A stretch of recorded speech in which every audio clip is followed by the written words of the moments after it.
Hello and welcome to the GRIP Training for Secured by Design Considerations. I'm Whitney Bell with ICF and I'll be your host today. First, we have a few housekeeping items for today's webinar. This WebEx meeting is being recorded and may be used by the U.S. Department of Energy. If you do not wish to have your voice recorded, please do not speak during the call. If you do not wish to have your image recorded, please turn off your camera or participate by phone.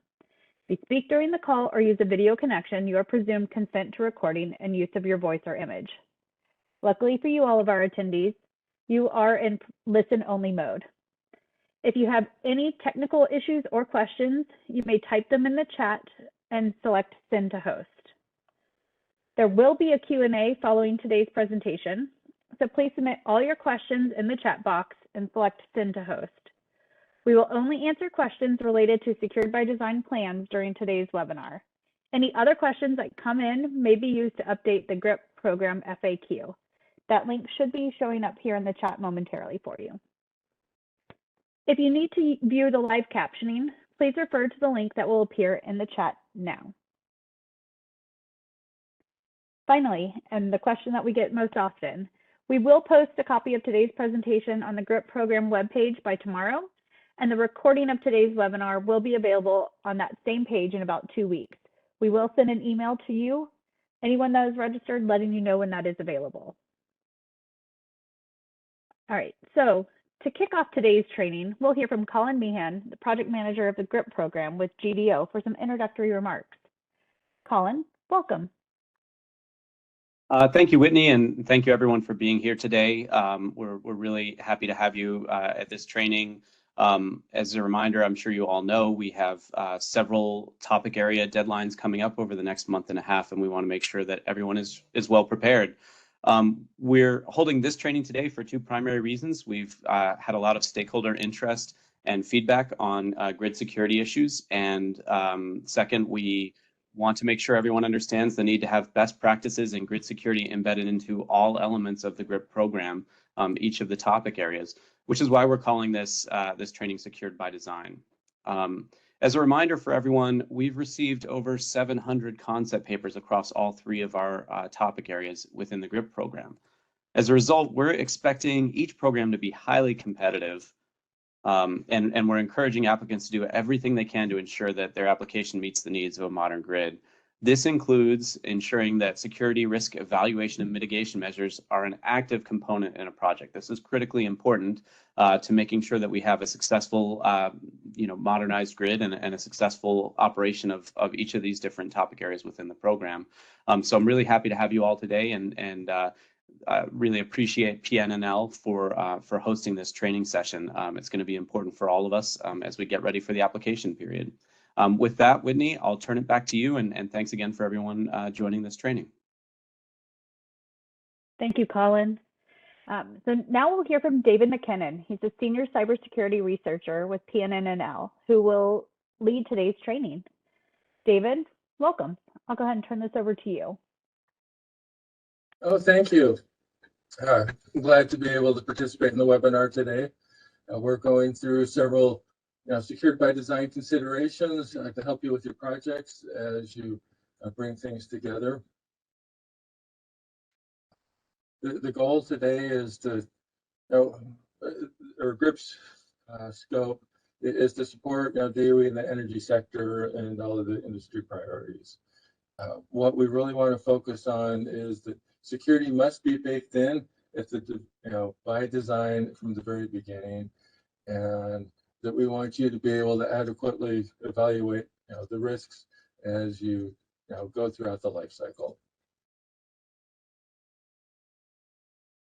So security assurance, we want you to focus on much more than just cybersecurity. Physical security, the standards of detect, deter, deny, delay, defend.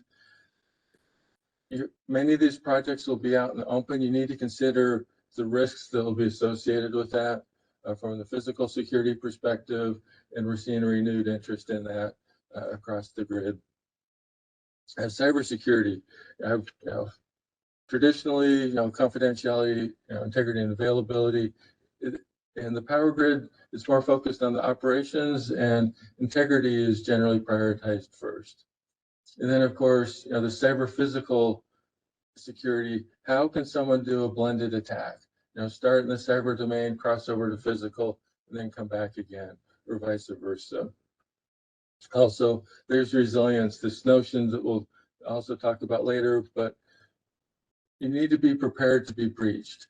And so you need to have a plan so that you can continue operations, you can be resilient against an attack. Information assurance, the information that you're collecting and gathering is important. How are you going to protect that? Make sure that it is suitable for use at all times. And supply chain, again, a topic with renewed and increased interest across the grid. So we've got all of these perspectives, and I kind of like to think of the story of the blind man and the elephant. Each one of them had a different perspective of the elephant, whether it was a tree, if you remember the story, because of the tree trunks, the legs, just focusing on the legs, or the body of the elephant being a large wall, the flaps being a tarp or a tent.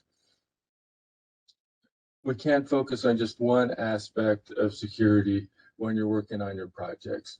And so hopefully today we'll give you some ideas on how you can step back and see the whole elephant. Life cycle considerations, there are several that we want you to consider. Several of these came from the ARA project a number of years ago. And when DOE was investing in the smart grid, they had a similar effort where all of the awardees submitted cybersecurity plans and had an opportunity to work with the department subject matter experts to help them design cybersecurity into their process. And the things that we focused then at that point was, how are you going to mitigate the risks at each stage of the life cycle? Because there are distinct life cycles here. You've got a concept, you're going to submit it for funding. And as you just go on with any standard project, you've got a design, you get to that 80% design, you take it all the way through, you start construction, you go into operation, you operate for a number of years, perhaps decades, and then at the end of the life of the project or the equipment, it needs to be decommissioned. There are risks at each of those points. How are you going to focus on those? Cybersecurity, again, needs to be you need to focus on your vendors, because it'll be very hard for your project to be more secure than what the vendors actually give you with their hardware. So when you have a choice between two vendors, are you going to look at how they mitigate cybersecurity risks in their products or in their services? Will that be a factor as you consider vendor selection? Then, of course, there's the relevant cybersecurity standards and best practices. There are a lot of standards out there.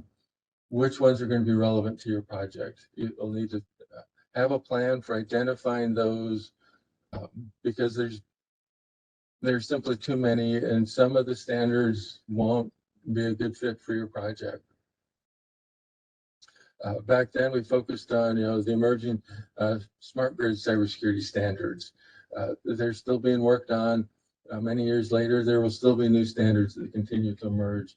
So does your project and project team have a plan in place to how to track those standards as they emerge, and whether you'll and how you'll implement those and incorporate those into your project over the lifetime of your project? And of course, ensuring confidentiality, integrity, and availability.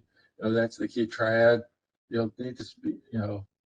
Your project and your security assurance plan should be able to speak to each of those. Yeah, and any life cycle discussion that doesn't talk about how you're going to log, monitor, and alarm based on the evidence that you're gathering, that would be incomplete. So if you're not logging data, you're going to be completely blind to anything that's happening within your environment. You're not going to have any data to go back through if you need to do an investigation to determine what happened. And then your best practices to can you provide evidence that you're following your practices, that you're actually walking the talk that's in your plan? And all of those are considerations as you go forward with your projects. One of the key updates since ARRA was NIST releasing their cybersecurity framework. This came out because of an executive order, and it's a nice framework that can help ground you on the different aspects of what you need to look at. It's a risk-based approach. It makes sense. There's core concepts here, identify, protect, detect, respond, and recover. Identify. Can you understand and manage the risks to your systems? Can you identify what they are? Can you put safeguards in place to protect against those risks? And if there's an event, do you have monitoring in place so that you can actually detect that an incident occurred? And once you know that something has happened, do you have a plan to go through and respond to that event? And of course, after every event, is there mechanisms in place so that you can recover? If you're subject to a ransomware attack, do you have backups so that you can recover and start over again as needed? The other aspect of this NIST cybersecurity framework is this notion of implementation tiers, is that you can go from partially implementing, some of these concepts to being, risk informed. You know what the risks are. You've analyzed them. Do you have a repeatable process? It takes you up, just shows a bit more maturity in your process and your overall commitment to security assurance. And of course, adaptive. If things change over the course of your project or the system's lifetime, do you have a process in place so you can continually learn and adapt to the evolving threats? So in a nutshell, that's the NIST cybersecurity framework. We could spend much more time on that, but for today, I wanted to keep it a simple high-level overview.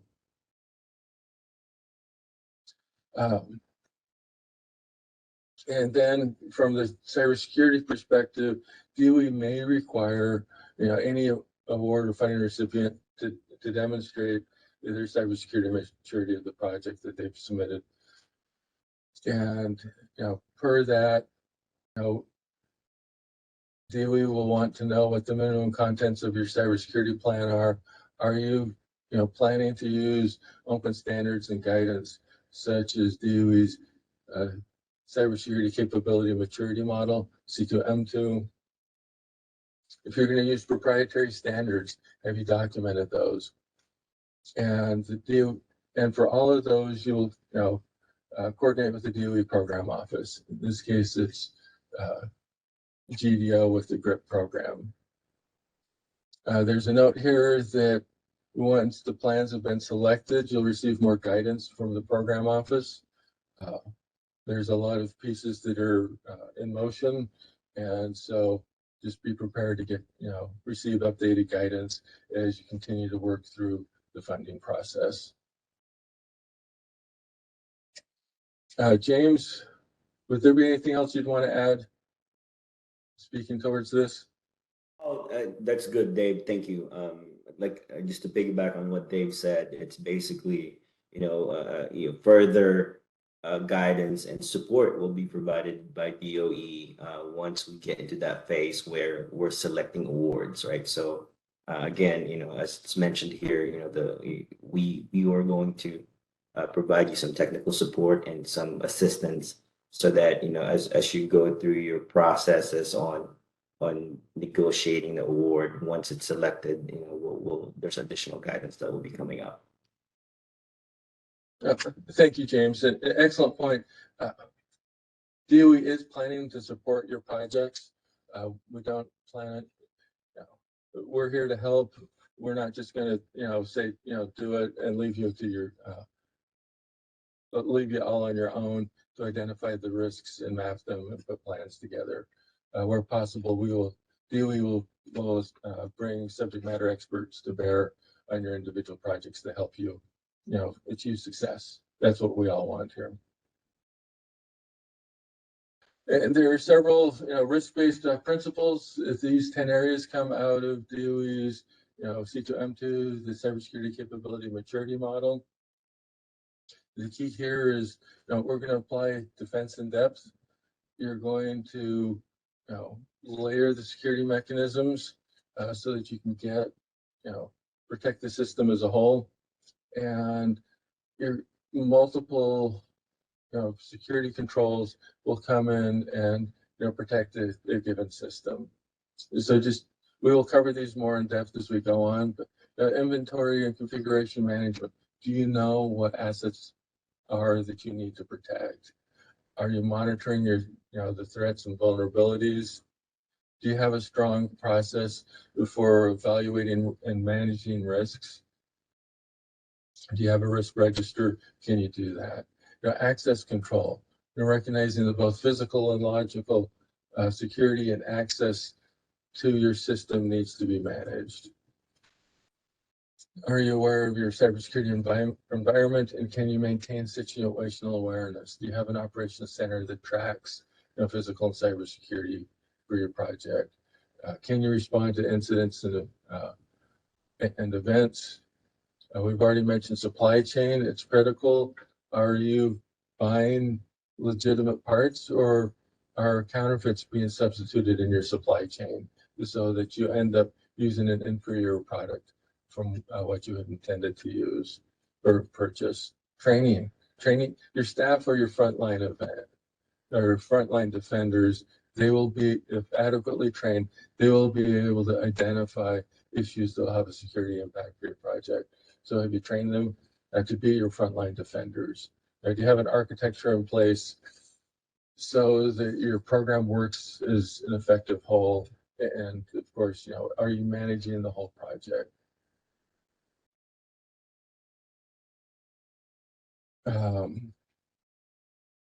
And then just going back to the principles, we want a plan of action for cybersecurity that your team will generate and submit.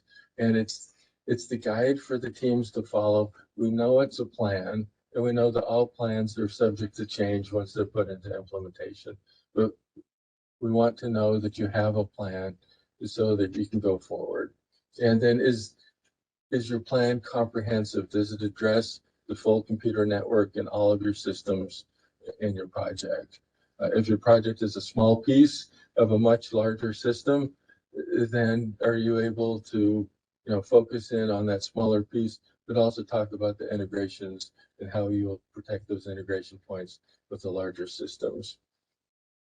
And of course, make sure that there's that you have covered all the broad categories in your plan, that no important elements are missing. The second primary bullet here, this should be a manageable plan. There is no one size fits all cybersecurity plan or security awareness plan. Some systems need to be highly protected.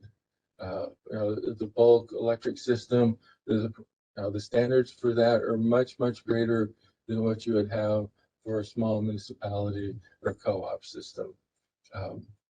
A system that supports a residential housing might not need the same level of protections or monitoring as something that protects a high value transmission substation.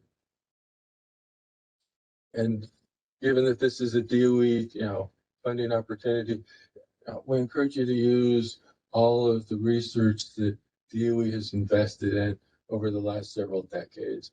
The department has produced many tools that will be of value to you, as well as standards such as guidance, such as C2M2. NIST has put out the cybersecurity framework. We've already talked about that briefly. Reference these documents. You don't have to reinvent everything all over again. You use what's already been produced as much as you can. Okay, next we'll go into more depth on each of those 10 areas. These come from C2M2, and they should all be addressed. For some of the smaller projects, you might only need to consider, a few paragraphs for larger or sentences for a larger project that will have a greater impact to the grid. We'd expect you to analyze, the domain more in depth and provide more answers and more details in your cybersecurity plan. So for asset change configuration management, you need to maintain an inventory of the digital assets and systems that you have in place. It's really hard to protect a system that you don't know what the moving parts are and you don't know where they are. So the first step is identifying, the assets themselves. If you're in a building, are you aware of all of, the operational technology that's in the walls and in the ceilings? Can that have an impact upon your project? Who are the other folks that are cross-connected into your network, vendors and others? So go through and, develop a system so that you can identify the project's assets. And of all those assets, some of those assets will be more important to your project than others. Those will be your critical assets. Just briefly describe those list of assets, or describe the categories of assets, but we're not looking here for a full listing of all the devices that you have. All the devices, that's information that belongs to you. We don't need to know all that, but we do need to know that you have a process in place so that you can generate a comprehensive list for you to use on site within your project or within your company. And once you have that list, how are you going to implement and maintain that process so that, on day one, you have a list of assets. Now, a year from that, how do you know that list will still be, accurate and valid? And is there a way to manage that change control over time? Do you allow just anybody to replace a workstation or a server? Or do they need to go through a configuration review board of some sort to gain approval to replace a critical server in a data center? Speak to some of those points. And of course, we will, for all of these, you'll see a reoccurring theme is that, what are the standards and guidance that you're going to use to identify as you plan out your asset change configuration management. And then, the fourth point here, having a great plan will not be of help if you can't assign the staff and the resources to manage the process. So you need to have a great plan, and you need to be able to allocate, budgets and staffing time to work that plan.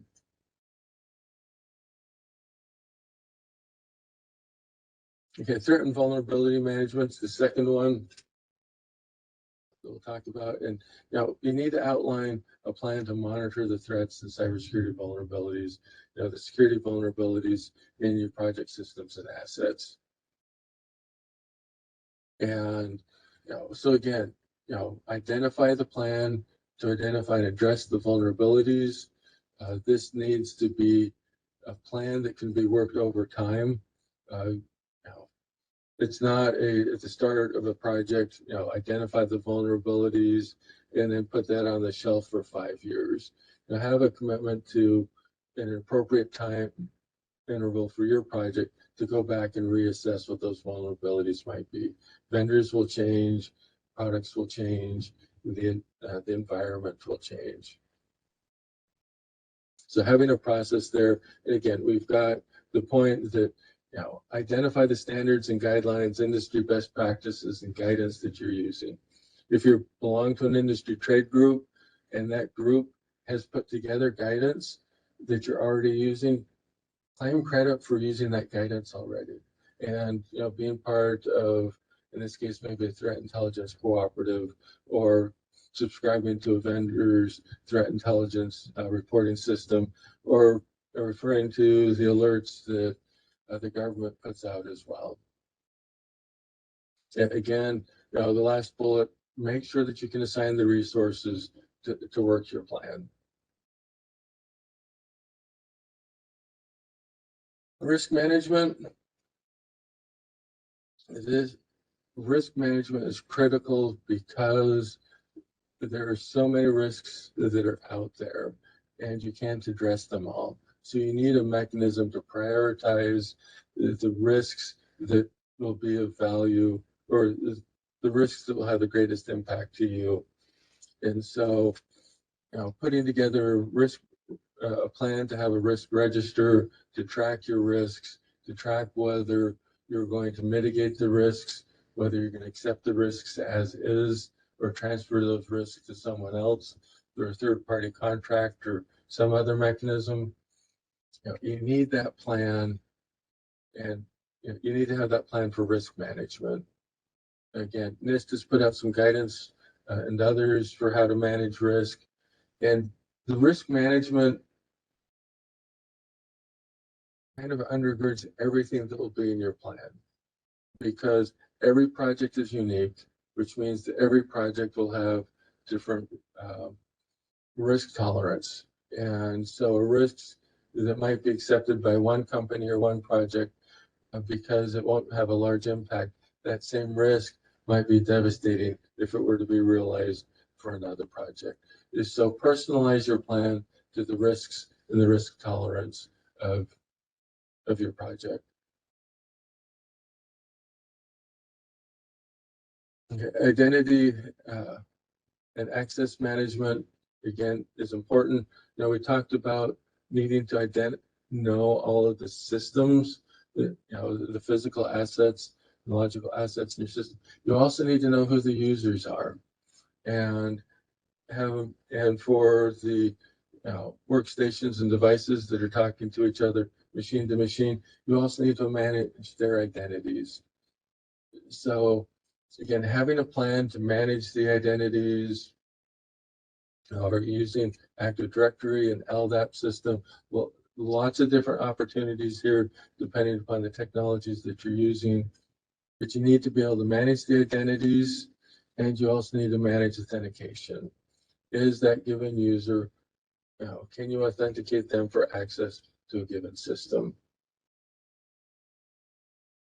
And that plan needs to cover your access to all of the key systems and critical assets within the system.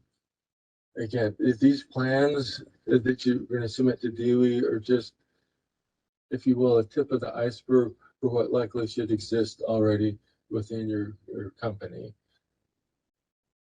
And if you do have, I haven't mentioned before, but if you've already got corporate standards and policies put in place that address these things, there's no need to reinvent the wheel.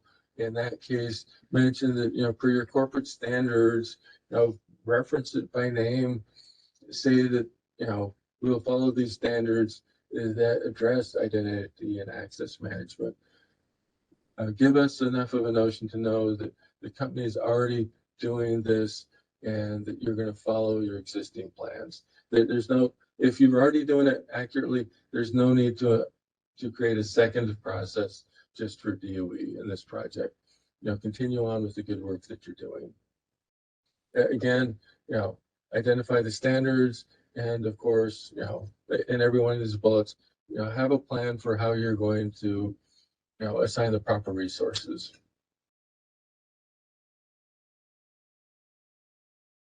Situational awareness is important because the landscape is always changing. So you need to have a mechanism to monitor the security environment and maintain situational awareness.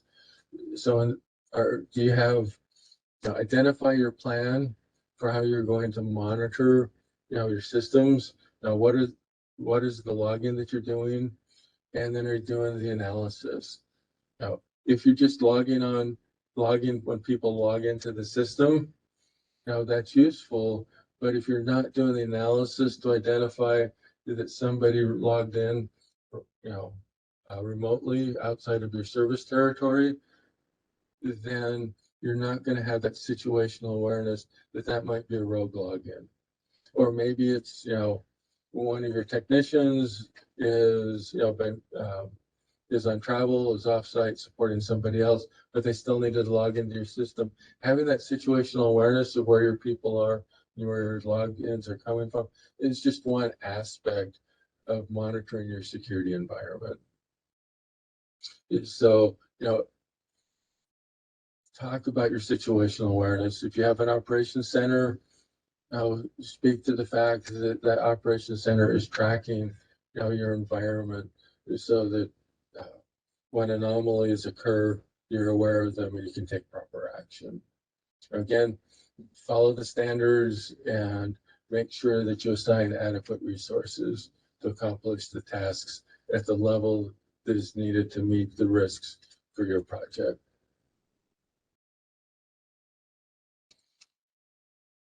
All right, event and incident response and continuity of operation. This is important because there will be events and incidences that occur. It's just a given that something's going to happen to your system. Even if it doesn't come under malicious attack, you're going to have equipment failures. You're going to have a user that fat fingers a command or accidentally issues a command that shouldn't have been issued, and you need a mechanism to respond to that. So think about how you want to detect, characterize, and respond to security events, and then document that in the plan. Again, if your company already has, a process for that you can use for this project, then again, mention that you're going to follow the your company plan. And a lot of this will speak to, as these events and incidents come in, have a mechanism for triaging these, being able to identify which ones are critical and need immediate remediation today, and which ones you can address, tomorrow. Again, follow standards and best practices, and make sure that you have staff that can work an incident when it occurs. If it's a large incident, you might need to be able to bring in extra people to work that incident until it can be resolved.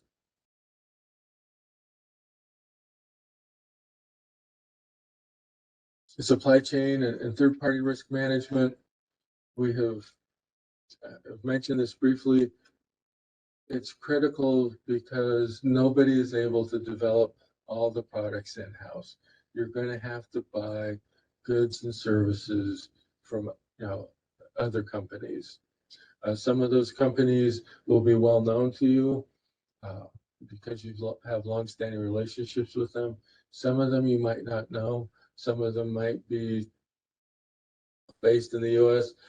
Some might be owned by multinational corporations. You need to identify the possible risks that you have there. It's well known that there are a lot of the gray market exists where counterfeits are introduced into the supply chain. Do you have a mechanism to ensure that all of the products that you're buying are legitimate products? Do you, if you have a vendor that is critical to your operation, have you ever been on site at their corporation or their factory to see how they monitor the security so that the products that they produce, so that you can build an awareness and a comfort level on the fact that they will meet your needs and that all of the products will meet the quality that you want, that they design, and the security that's needed. Because we have, and this is all important because we have seen several attacks over the years where adversaries have gone after a third-party supply chain, and embedded malware and devices that are then bought by other corporations, or that software is part of a managed service, and so the malware works its way through the third party into your corporate environment, and then from there will lie dormant for a while and then be activated and cause havoc, or cause an incident that you'll have to respond to. So whatever you can do to manage those supply chains and those third-party risks, please be aware of that and focus on that. And again, doing all of that requires resources. And if you can use existing standards, then you don't have to reinvent the wheel. Training, we've mentioned this, people are your first line of defense. There's too many situations for us to document them all, but if the staff has been trained, and then they will notice what's going on. Many power operators just have a sense of what the hum of normal daily activity is, and they can identify when equipment's starting to fail just because it sounds different. It'd be hard to document exactly what sounds different, but your operators know that. The people that are working in your operations center, or your staff and engineers, they also can develop a sense of normal. And so if you can train them so that they're aware of what's normal and abnormal, then they can assist your security assurance team in implementing your security awareness program. So provide the training, make sure that that's it's a reoccurring training. There's some training that you can you take once when you're onboarded.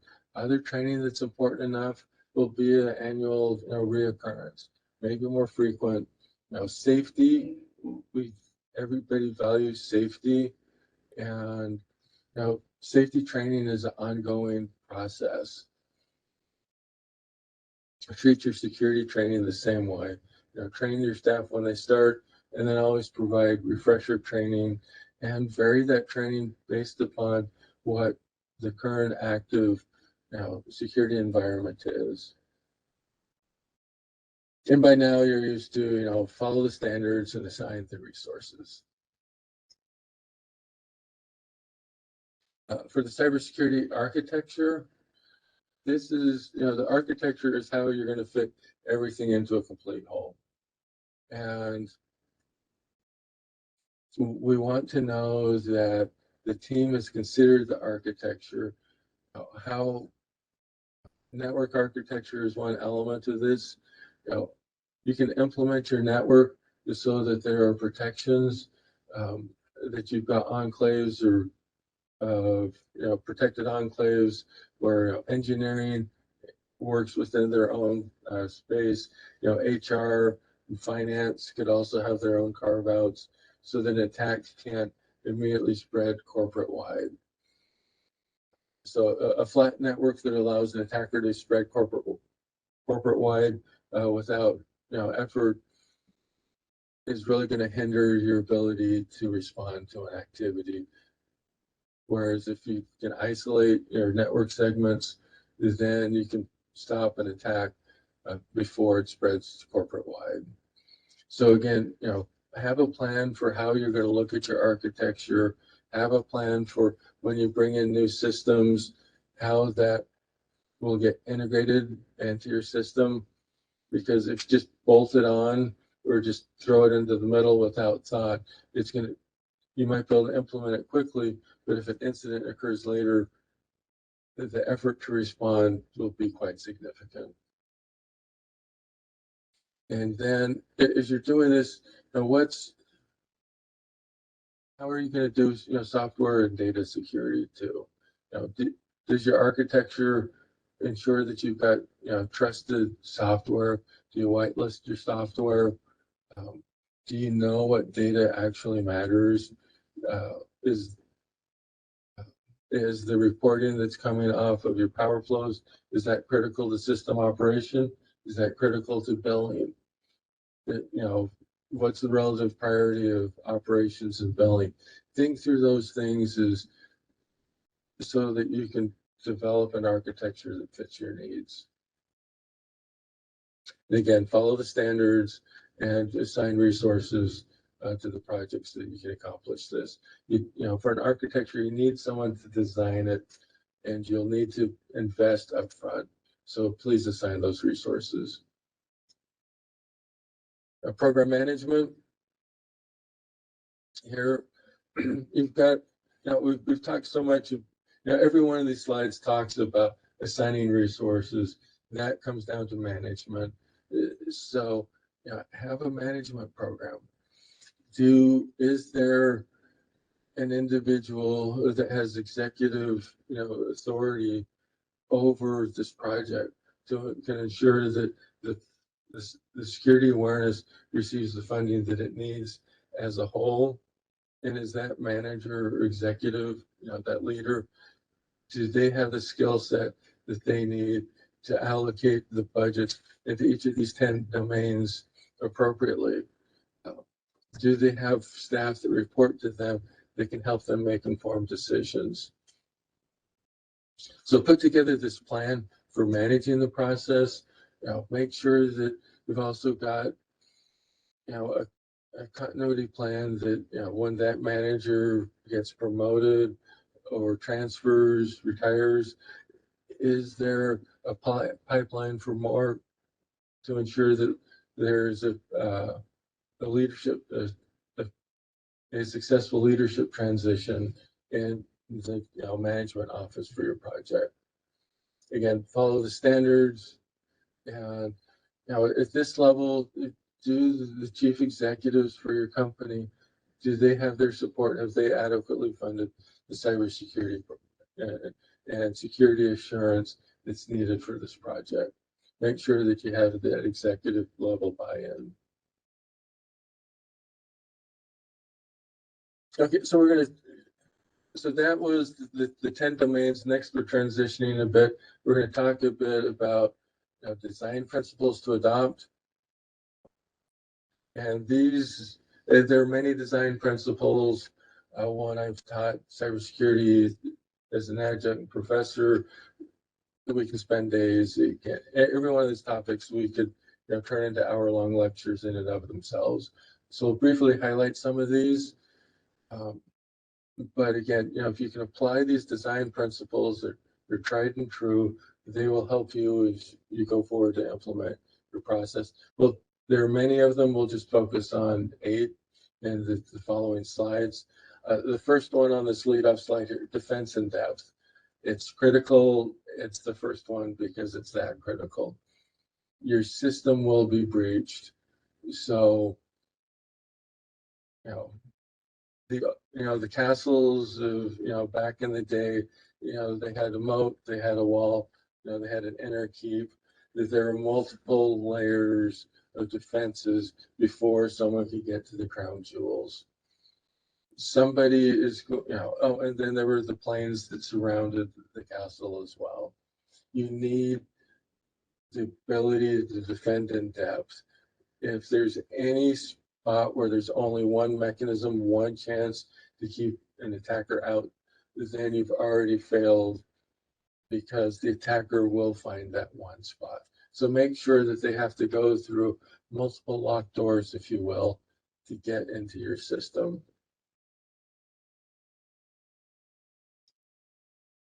Two others on this slide kind of go hand in hand, similar but and interrelated, but also unique. Now, the principle of least privilege. Don't give out more privileges to people than what they need. On our workstations, whether Windows, Mac, or Linux, you don't run as your root admin user all of the time. If you've got those privileges, they're in a separate account, but for your day-to-day email and everything else, you're doing that as a regular user. That's an example of least privilege. You only function as root level administrator when you need to for that given a task. So you're going to go through and ensure that people have the permissions that they need, but you're only going to give them just what they need. Sure, it's convenient to give everybody, a master key to the building, because just copy one key, but then every room is potentially at risk if that key gets lost. So it might be more difficult to cut 2 or 3 keys so that, somebody only has access to the labs or the rooms that they need. But that's going to protect everybody else in the building because only those 3 labs would be at risk, or those 3 offices, if those keys were to get lost. So think through what's the minimum required access that they need. And then, once somebody transfers out of a building, they don't need to keep those keys. And so again, and we understand this in the physical sense, the same things exist in, the cyber domain as well.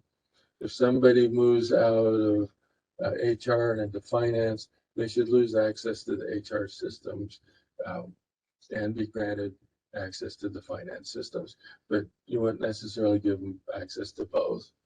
That's not least privilege.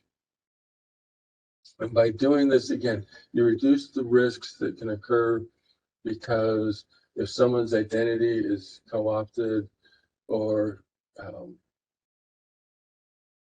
they can only do the least amount that you have given them. They don't have access to everything. On the other side of the slide, we've got least functionality. Least functionality, we're going to give them the minimum, functionality that they need. They might not have a lot of privilege, but again, we've already focused on that. But least functionality, we're only going to let them, have the minimum access that they need. So that, if you're in HR, you've only got access to the HR systems. If you're a systems engineer, you have access to the engineering tools, but you can't do anything in HR or in finance. You can't work in operations either. Your functionality is limited to the role that you have that day. If you transfer again, then those roles and assignments are changed as well. This least functionality is, it also applies to devices themselves. So, often we think of this, of the people, but the systems also need to be designed this way as well.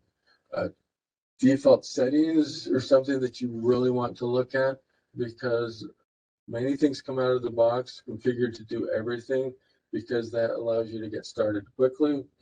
But the trouble is later you can do everything.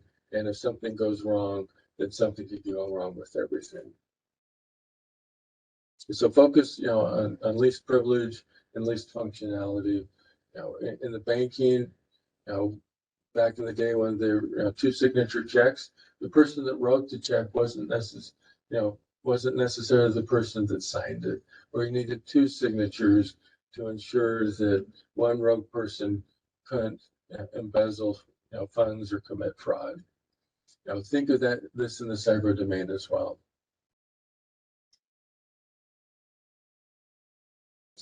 Zero trust is something that we've heard of more recently. There are mandates to work to adopt zero trust, and there are a lot of the vendors or marketing systems that they're talking about zero trust. You need to think about how zero trust works within your organization. In many cases, if you could get in the front door of a building, then people could walk around all, up and down every hallway and look into every lab. That could be a bit of a risk. So you want to make sure that, you've got, if there's a research and development wing in your building, that there's a second set of doors that you have to walk through just so that, you can get in and, proving who you are, going back to identity management that we talked about. Those are principles of zero trust. Don't assume that just because somebody got into the building or was able to log into the system, don't allow them to go throughout the whole system. Every time they come to a locked door, verify who they are. Verify that this system is able to has permission to access another one. If you've got machine-to-machine communication. So identify your systems and don't evaluate them just once when they first booted up, but evaluate them, daily, hourly, whatever is needed, every transaction to verify that that device is still good, or that user is still employed, or still needs access to operations, or still needs access to engineering. Verify that, constantly check it. Don't assume that just because they're there, they're trusted. Continuity of operations, another key principle here, assume breach, assume that someone will get into your system, assume that a ransomware attack will happen. Can you recover from a ransomware attack? Can you quickly identify that it has happened? Do you have the backups in place? Now, if you're under ransomware attack, it's too late to do your backups, because at that point you're just backing up the ransomware. So have the plan in place ahead of time. If you need from a fault tolerance perspective, many systems are designed with a hot standby, so that if one system fails, and the other one can immediately swap in without any loss of operations. Can you do that in your cyberspace as well? And prepare now so that you can recover later. Is that because a breach will happen, and these are projects that are associated with the grid, the lights need to stay on. So focus on that. Have a plan for that. Data minimization, again, these projects have the potential to capture a lot of data. Do you need all of that data? What's the minimum set that you need for accurate billing? What's the data sets that you need so that you can maintain situational awareness?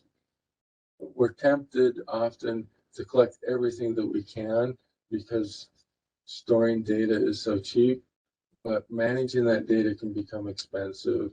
And if you're over collecting data, and that data, your systems are breached, and all that data is exfiltrated from your site, it's smoothed off site, criminals or others now have access to all of that data, and they will find connections that you might have missed.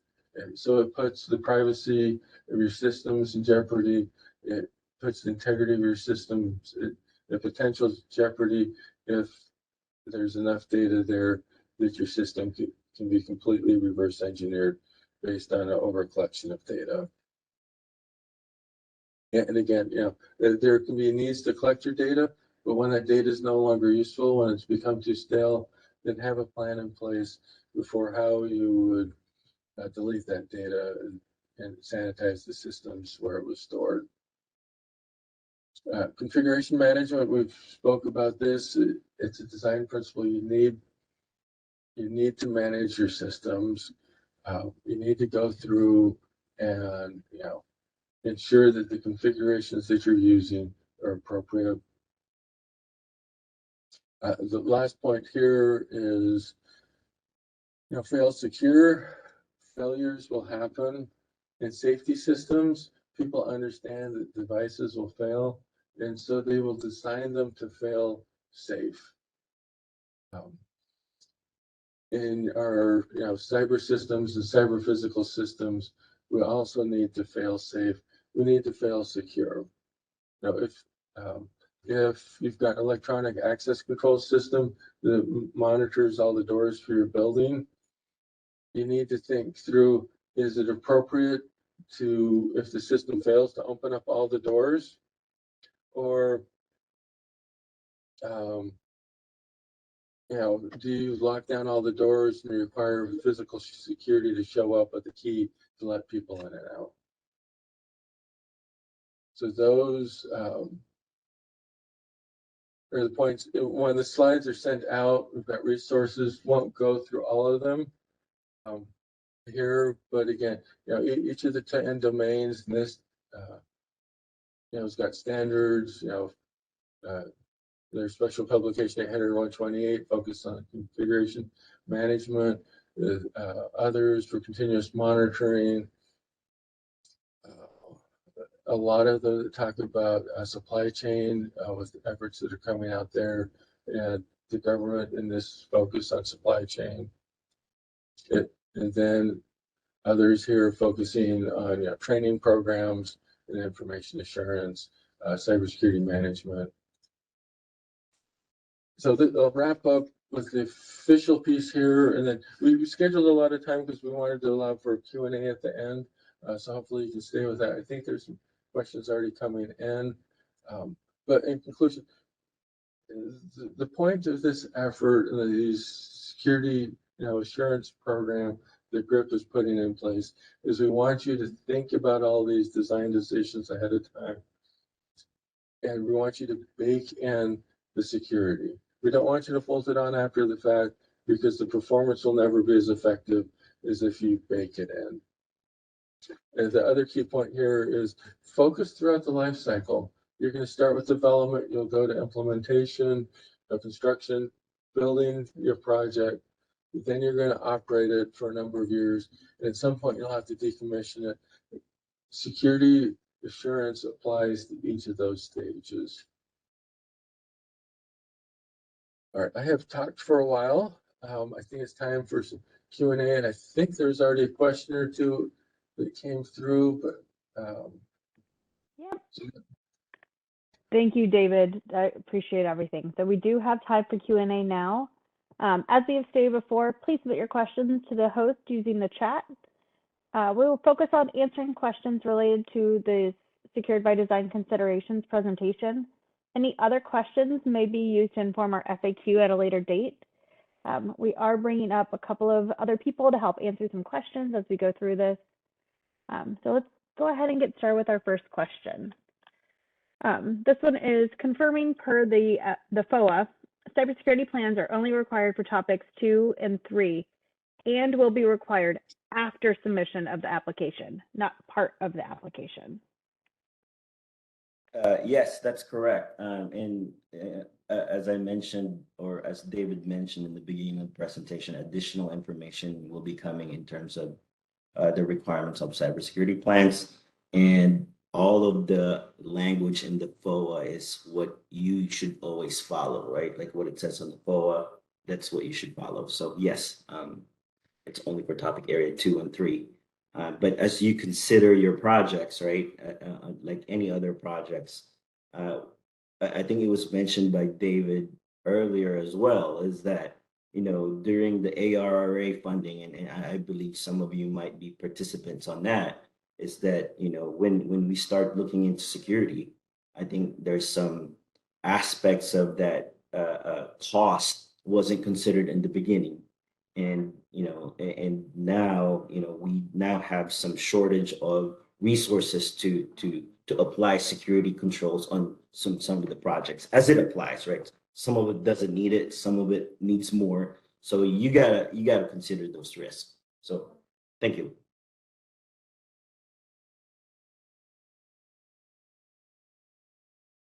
All right, so the next question here, I do want to reiterate, because we do continue to see questions come in about this. So if you've got specific questions about, the cybersecurity plans process, we will provide additional guidance in the near future, and all applicants will be notified accordingly when it becomes available. I just want to reiterate it. We've seen those questions come in several times today. So our next question here. Is the cybersecurity content you're covering today relevant to the grant application in detail, or is the cybersecurity content come into play for the discussion and definition after the grant application is submitted? This is kind of similar, but for example, during the negotiation phase. I'm going to keep asking because we keep getting the question.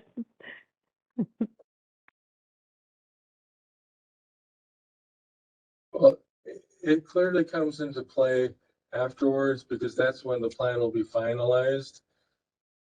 I'm not one of the program officers, but to me, it'd be nice if the application spoke to the fact that you knew that you needed a plan.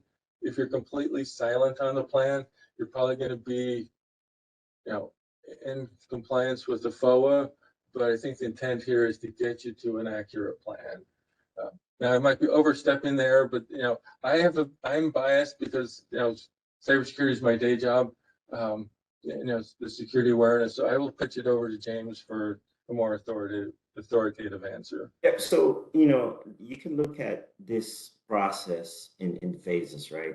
At this point, we are in the application phase. So all the applicants are providing their project proposals, right? And then once a review happens, there's a negotiation of award or selection process. So when we hit that process, a lot of these questions about cybersecurity plans, what are the requirements, how many pages, will come into play, right? Those are like the process part. But if you look at your project right now and you step back and say, hey, what kind of security controls do I need? This training is what we're trying to kind of give you that, hey, set that spark to say, okay, we got to think about security because in our project, these things could need some security controls, right? So, think about the process on what to submit about it later. In this case, we just want you to kind of process it so that, okay, you have to consider security assurance and security controls as you think through your projects. Mhm.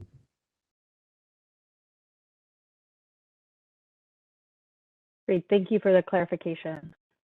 Another question, in the area of OT protection and supply chain risk management, newer innovative modalities not envisioned in the original standards offer better risk management. Will the inclusion of newer non-standardized defenses be penalized, or is the inclusion of newer mechanisms viewed favorably and encouraged? David, I can answer a couple of the next Go ahead. few questions because I've been looking at the answers. Obviously chime in, but this is David Mons, another David from P&L. And that's a great question. This is exactly what we're talking about. Cybersecurity standards are important, but they often lag what we're doing to actually manage the risk. So no, you're not going to be penalized for doing something that you think is better and more relevant to your proposal, to your environment. That you'll never be penalized. If you grab something that's esoteric and off the wall that we may not have heard of, we'll have to actually look it up. And if it's fly by night or snake oil, that you might be penalized. But I definitely want you to be thinking about risk management, not compliance. So I think the heart of that question was very good. And there's a reason there are standards, and cryptography is a great example of where you don't want to roll your own. But if you have a reasonable justification, share that justification with us, and I'm sure you won't be penalized. Exactly. Most of the slides, part of the reoccurring theme there was use the open standards and guidance. But if you're going to deviate, explain it. So to what David said, explain why you're going with a newer solution, and it can be as simple as this. Provides better security assurance. This is, and if you can explain that, we will understand that, because as I said, the standards take time to be implemented. The research is always out there on the cutting edge, and then as they get adopted, they turn into standards. But if your company is able to, move quicker, then feel free to innovate quicker.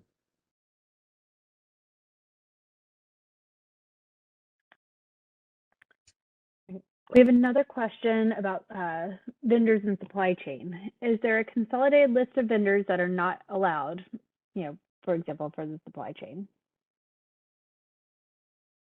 Yeah, that's another great question. And so the answer is no, but there's a reason it's no, right? We, on behalf of the federal government, cannot endorse vendor X over vendor Y because that's favoritism, and none of us want that from the government. So we cannot do that.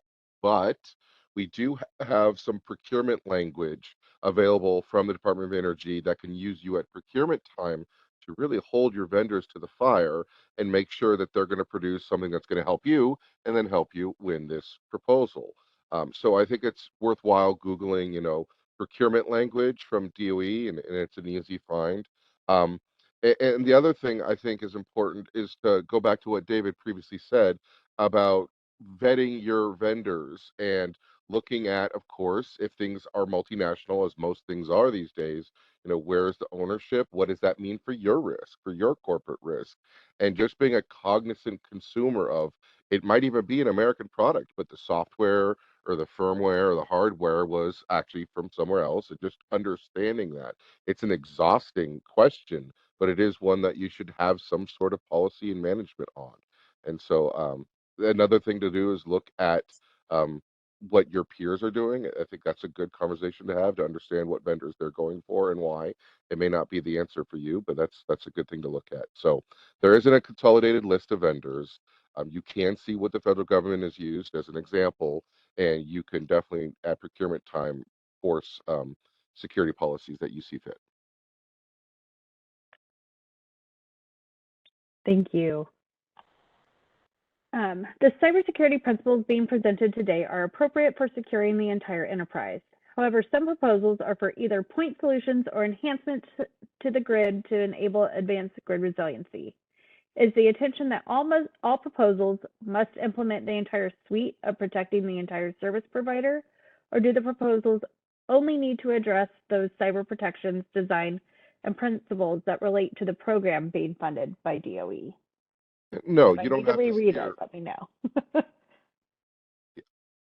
So essentially, do we have to secure everything, or do we have to secure the part we're proposing? And no, we want you to do a risk-based approach, and some of the security elements we presented may not be relevant at all. And perhaps you'll just do one or a subset. You don't need to secure the entire system, like your entire OT, IT environment or your entire enterprise. But we do want to see evidence of a reasonable plan for securing the part that you're proposing. And so just convince us that you've thought about the security consequences of when things go wrong and right with what you're proposing and how you plan to manage that. David, do you have anything to add? Yeah, good point. We want you to right size the plan for what you're doing. I'm making up an example on the fly here. Let's say your proposal is to put a fence around the building. Okay. If you're just building a fence, there's no need to discuss identity management because the fence doesn't care who you are. So when you're that section, it would be does not apply. Let us know that you've thought through it. If it doesn't apply, just say no, it doesn't apply. If your corporate standards already address that, you say, we're going to inherit all of the controls from our corporate that help us manage, these risks here. But if it's a point solution, then define the security assurance that's needed around that point. We don't want, there's no intent that you're going to define corporate security because you've got a point within the corporate footprint. Just talk about your piece and how it fits in, but focus on your piece. And if things don't apply, then let us know that you've thought about it. I mean, that would be my preference, because if you don't talk about it at all, we're going to have to guess as to whether you thought about it. But if you bring it up, say we thought about it, there's nothing to discuss here because it does not apply to our point solution. That lets us know you've addressed the question. You've thought about all the questions, and that's what we want. Thank you. So this one is for you, Dave McKinnon. Could you clarify the difference between the principles of least privilege and least functionality? In the grid space, least privilege relates to or what has access to data or functions available within the system. But principle of least functionality is about limiting the data that is produced or function that can be performed by the asset or system. The first tries to limit the number of people or systems who have the ability to access the system, and the second tries to limit the damage that can be done if a device or system is compromised. So could you clarify the difference between the principles of least privilege and least functionality? Okay, good question. There is some overlap there. Least privilege, that people have just enough, privilege. If you're they blend, sorry. So, I mean, I've got an example, I guess, of this. Okay, thank you, Um, David. in a control center environment, least privilege would say your operator doesn't need engineering access, right? The least privilege to do the job. The operator has all the authority they need to do their job, to monitor the system, to push a red button, to pick up the phone, right? But they don't need to necessarily have engineering access to remote devices. They don't need to change billing information, right? So if you give them a user role, that role is tailored to their job and they don't have extraneous permissions. The worst example is giving everyone root or everyone admin, right? They have the least privileges they knew to do their job. And then least functionality is another good example from let's say, a substation now. You've got a PLC and it's electromechanical, or you've got a protective relay, it's electromechanical. 50 years ago, and then it got upgraded, and now it's got some integrated circuits, and now you bought the newest product, and you know what? It's actually a full computer that's still performing the same function. And you're like, oh, it's cheaper, better, I get better telemetry, but it also has a web server running on it. It also has a wireless dongle on it because they just built that in, right? That is all functionality that you don't need. And potentially, from a security perspective, could be very bad. So, least functionality says that device only can do what it needs to do. So, you actually have to do more work to turn things off or rip them out or break it. But that's the principle of least functionality, that remote device, the field device, only has the functionality it needs, because extra functionality means extra areas that I can do a buffer overflow and use the web server to now get into your data concentrator, for example. Mhm. It's thank you, David. Great examples. You know, when we went to buy a new stove recently, you can buy stoves with Wi-Fi, and I'm just like, why do I want Wi-Fi? I mean, the little buzzer that used to ding when the cookies were done was good enough. I don't need a message going to my phone to tell me that I'm done baking my cookies. Again, so limit the functionality of your devices, because if my stove can talk to my phone can talk to my stove or my oven, that could open me up for, burnt cookies per se. Yeah, so if you think about it, about, the devices and the people, it helps you a little bit, as David explained. But again, focus on the roles and what you need, and no more, no less. I think one of them is more horizontal and one's more vertical. If it helps you think that way too. Thank you. And I will be sure to not buy any ovens with Wi-Fi. Another question here: how should we address cybersecurity for non-connected devices proposed in topic area 2? Yeah, great question. So non-connected devices to me sounds like an assumption. If I was teaching my class, I would say this air-gapped isolated system gets breached in two ways. And I'd ask the class what the two ways are, and they'd be stumped. The first way was when you procured it. Supply chain, right? Someone else built that device, and probably someone else third-party provisioned it and installed it in your environment. So even if it's a standalone device, I don't have to worry about cybersecurity. Well, supply chain, you do have to worry about where you sourced it, how it gets maintained and updated, and what it actually is doing. Is it least functionality, or is there extra functionality that's a wireless dongle you didn't know about, and so it's actually not standalone, right? Okay, sky's falling. That's enough of that. But the second area is sneaker net, as I like to call, right? So even if it's a standalone device, do you have engineers who access it? Do you have physical security people who monitor it, right? There are still breaches to this isolated device with sneaker net or people. So do you have appropriate policies in place? How do you update it or monitor it? So yes, isolated devices are good, and we shouldn't rush to put everything online. But it doesn't mean it's a panacea cure-all to say, oh, everything's isolated, I don't have to worry about cybersecurity. Unfortunately, we don't live in that world. Supply chain and sometimes people who make mistakes or people who do malicious things can touch the device too. So that's Yeah, great points. There's more. Just because you're isolated today doesn't mean that tomorrow the service tech won't bring in a laptop and cross connect into the device and go over a cellular modem back to corporate. So you still need to think about the overall security assurance. And I loved how David mentioned the device can even be compromised before you deploy it if you aren't paying attention to supply chain.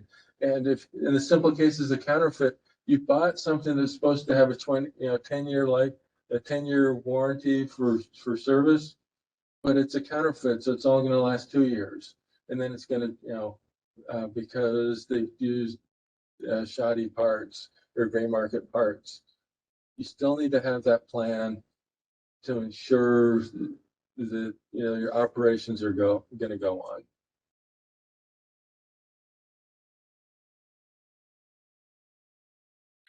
Great, thank you so much. So if you are not NERC CIP certified, are your security protocols evaluated differently? I'm not sure on the mix of the projects, but I suspect many of these projects won't meet the threshold for requiring NERC CIP, in which case you're not going to be expected to abide by the NERC CIP standards. That's where you're going to go back to the relevant standards for the market niche that you're in. If it's a point solution and you're bringing in a 10 megawatt solar farm, that easily could be under the thresholds of the NERC CIP requirements. So you won't be able to default to those. You're going to need to explain why your corporate standards and existing management policies are sufficient, or what new practices you're going to bring to bear to help secure that point solution.